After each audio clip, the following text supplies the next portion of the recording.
여러분 반갑습니다. 오늘도 하나님을 예배하기 위하여 이 자리에 모이신 여러분의 오늘 하루가 하나님의 은혜와 사랑이 넘치기를 소망하고 축복합니다. 여러분, 우리는 누군가를 돕고 싶어도 자꾸 멈출 때가 있습니다. 그 이유는 생각해보면 단순합니다. 바로 내가 가진 게 없기 때문입니다. 돈이 없고, 말 재주가 없고, 시간이 없고, 뭔가 해줄 만한 능력도 없는 것 같고, 자신감도 없어서 한 걸음 뒤로 물러섭니다. 그래서 우리가 마음은 있는데 입으로는 이런 말이 나옵니다. 나는 해줄 게 없어. 나 같은 사람이 뭘 하겠어. 그런데 사도행전을 보면 초대교회가 움직인 이유는 자원이 많아서가 아닙니다. 돈이 많아서, 힘이 세서, 조건이 좋아서가 아니라 이름이 분명해서 움직였습니다. 그들이 붙든 건 은과 금이 아니라 예수님의 이름이었습니다. 오늘 말씀은 한 사람의 인생이 완전히 달라지는 장면을 보여줍니다. 이 사람은 평생 문 앞에 앉아 있었습니다. 매일 같은 자리에서 같은 방식으로 살아야 했습니다. 구걸하는 자리, 사람들의 눈치를 보며 손을 내미는 자리였습니다. 그런데 그 사람이 한순간에 걷는 자리로 옮겨집니다. 더 놀라운 건 단지 몸이 나은 정도가 아니라 삶의 방향이 바뀌게 됩니다. 문 앞에 머물던 사람이 성전 안으로 들어가고 구걸하던 입이 하나님을 찬송하는 입으로 바뀌게 됩니다. 과연 이 변화를 일으킨 게 무엇입니까? 은과 금이 아닙니다. 누군가가 큰 돈을 던져준 게 아닙니다. 예수님의 이름입니다. 하나님은 예수 그리스도의 이름으로 결핍의 자리를 회복으로 바꾸십니다. 오늘 말씀은 우리에게 아주 현실적인 질문을 던집니다. 나는 지금 무엇이 부족해서 멈춰 있습니까? 그리고 하나님이 내게 이미 주신 것은 무엇입니까? 이제 우리가 말씀 속으로 들어가서 예수님의 이름이 한 사람을 어떻게 일으키고 우리를 어떻게 움직이게 하시는지 함께 살펴보도록 하겠습니다. 먼저 사도행전 3장은 기적의 이야기로 시작하는 것 같지만 사실은 교회가 어떤 리듬으로 움직이는지를 먼저 보여줍니다. 1절을 보시면 베드로와 요한이 제9시 기도 시간에 성전에 올라간다고 기록되어 있습니다. 교회가 사람을 살리는 일을 할 때 그 출발점은 갑자기 떠오른 아이디어가 아닙니다. 바로 기도의 자리입니다. 기도는 사건을 만들어내는 기술이 아니라 교회의 기본 호흡입니다. 교회는 기도로 숨을 쉬고 기도로 걸어갑니다. 그리고 그 기도의 길 위에서 어떤 사람을 만납니까? 2절입니다. 나면서 못 걷게 된 이를 사람들이 메고 오니. 이 사람은 하루 이틀 아픈 사람이 아닙니다. 태어날 때부터 못 걸었고 성경은 그가 매일 성전 미문에 두어졌다고 말합니다. 여러분, 여기에는 삶의 현실이 있습니다. 반복되는 결핍, 익숙해진 고통, 멈춰선 인생이 있습니다. 늘 그 자리에 있어야 하고, 늘 같은 방식으로 하루를 버텨야 하는 사람들. 그리고 더 아픈 건 그 자리 자체가 사람을 규정해 버린다는 겁니다. 저 사람은 늘 거기 있는 사람, 늘 도움을 받는 사람, 그렇게 굳어지는 인생입니다. 3절을 보시면 그는 베드로와 요한이 성전에 들어가려는 것을 보고 구걸합니다. 이건 계산이 아닙니다. 생존입니다. 그의 필요는 진짜였습니다. 그날 먹을 것이 필요하고 살아갈 것이 필요합니다. 여기서 우리가 꼭 붙들어야 할 게 하나 있습니다. 교회는 영적인 말로 현실을 무시하지 않습니다. 기도하면 다 해결돼. 집사님, 이렇게 힘든 일이 있었군요. 기도할게요. 이런 말로 사람의 아픔을 가볍게 만들지 않습니다. 베드로와 요한은 기도하러 성전에 올라가면서도 그 길목에 앉아있는 한 사람의 현실을 외면하지 않았습니다. 건강한 신앙은 성전 안에서만 경건한 척하는 신앙이 아닙니다. 성전으로 들어가는 길에서 만나는 고통을 지나치지 않는 신앙입니다. 그렇다면 이게 왜 중요합니까? 우리는 신앙생활을 하면서도 종종 이런 경우들이 있습니다. 예배를 드리러 가고 말씀을 듣고 기도도 하는데 정작 내 주변의 아픔은 못 본 척하고 지나갑니다. 내가 할 수 있는 게 없어서라고 말하면서 말입니다. 그런데 말씀은 거꾸로 보여줍니다. 기도의 자리는 현실을 피하는 자리가 아니라 현실을 하나님 앞에 들고 가는 자리입니다. 기도하는 사람은 도망치지 않습니다. 오히려 더 잘 봅니다.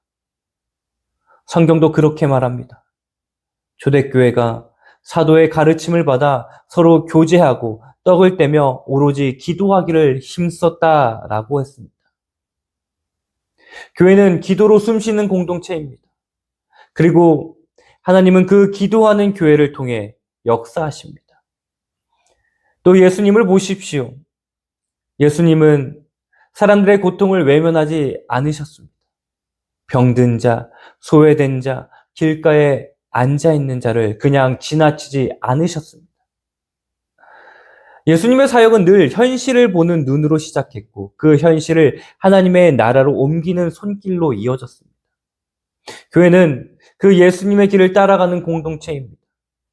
그래서 신앙이 건강할수록 성전 밖의 고통을 못 본 척하지 않습니다. 기도하러 가는 길에서 만나는 사람을 외면하지 않습니다. 이번 한 주 내가 지나치고 있었던 한 사람의 결핍을 떠올려 보십시오.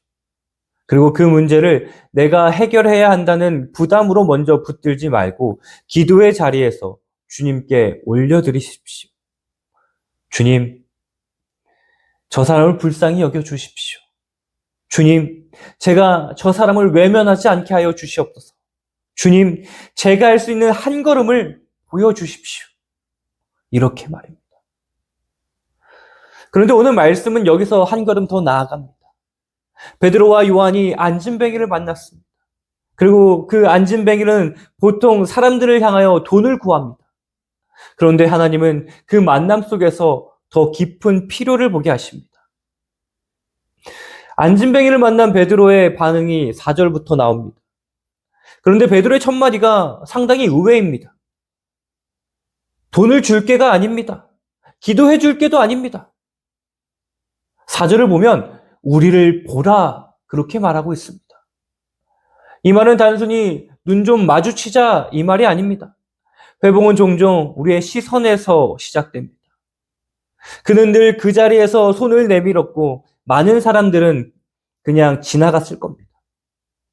동전 하나 던져주고 끝냈을지도 모릅니다. 그런데 베드로는 그를 문 앞에 앉아있는 문제로 보지 않았습니다. 한 사람으로 봅니다. 인격적으로 대합니다. 그리고 우리를 보라고 말합니다. 너는 여기 앉아있는 물체가 아니다. 너는 하나님 앞에 서 있는 사람이다 라는 선언입니다.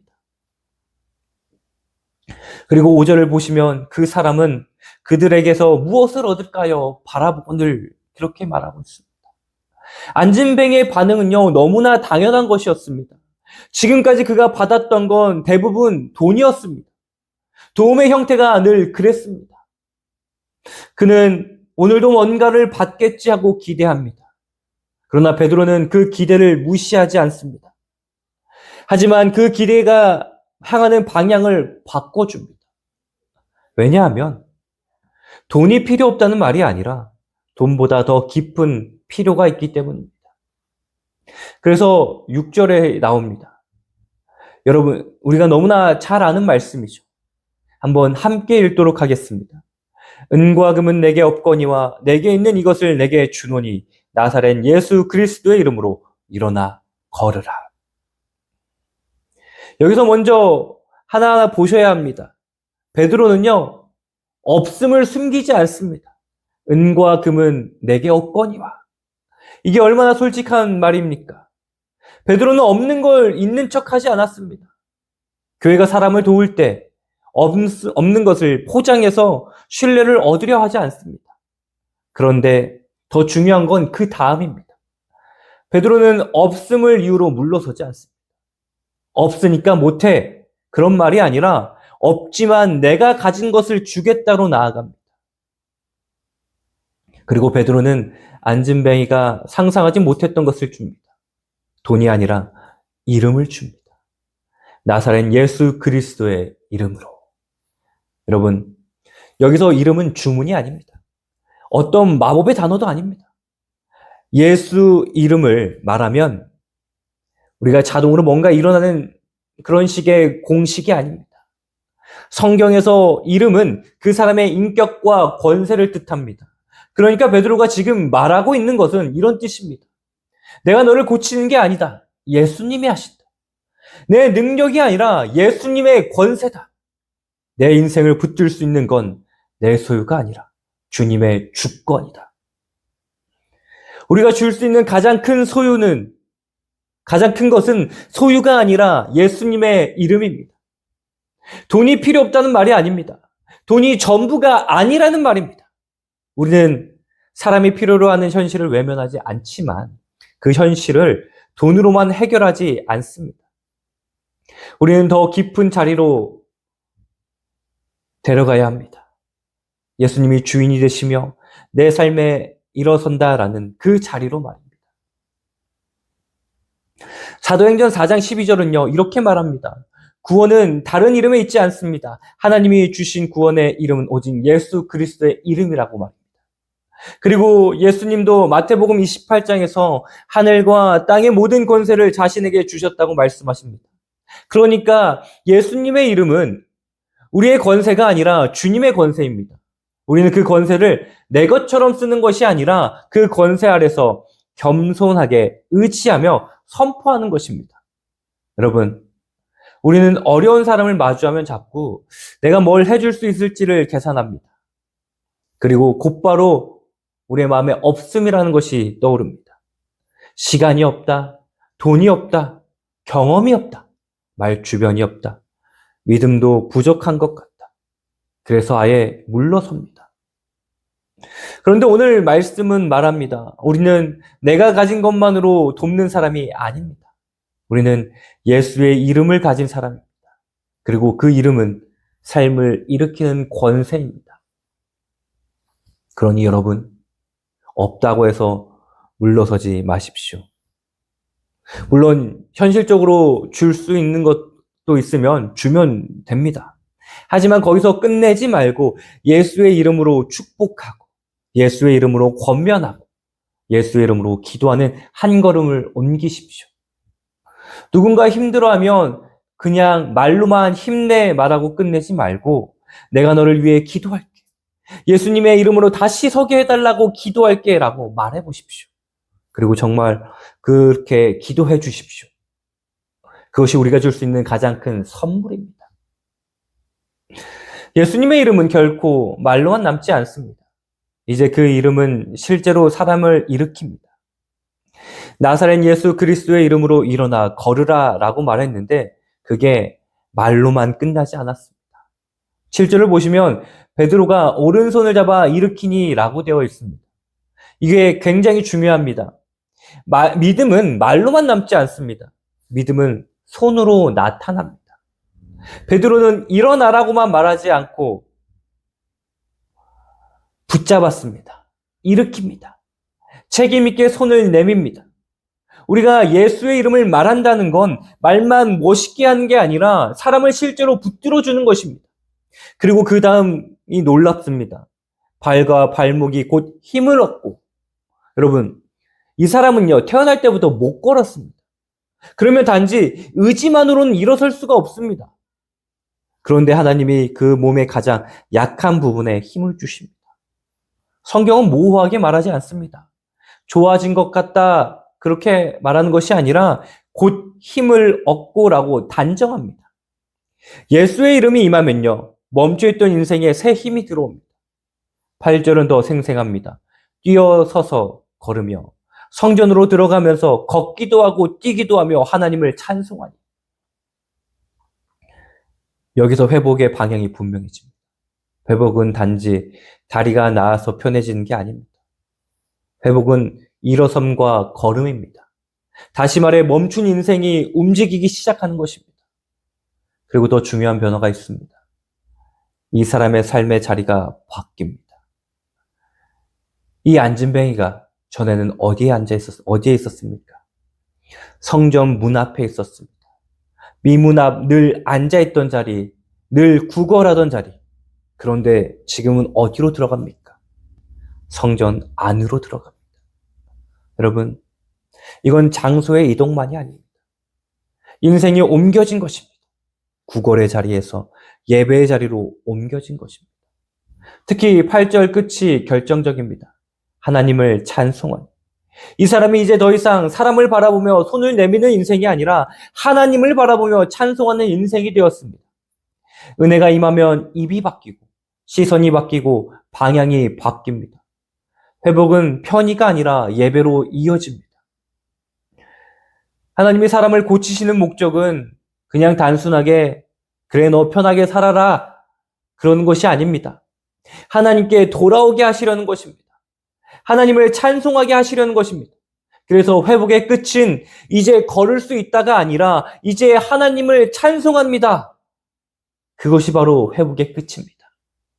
그리고 9절과 10절을 보시면 사람들이 그를 바라봅니다. 걷는 것과 하나님을 찬송함을 보고 그리고 심히 놀랍게 여기니라. 하나님은요, 한 사람의 회복을 통해서요, 공동체의 시선을 여십니다.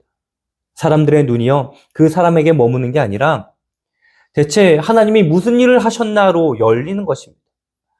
하나님이 한 사람을 세우실 때 그 한 사람은 자기의 자랑이 되는 것이 아니라 하나님을 가리키는 표지가 되는 것입니다.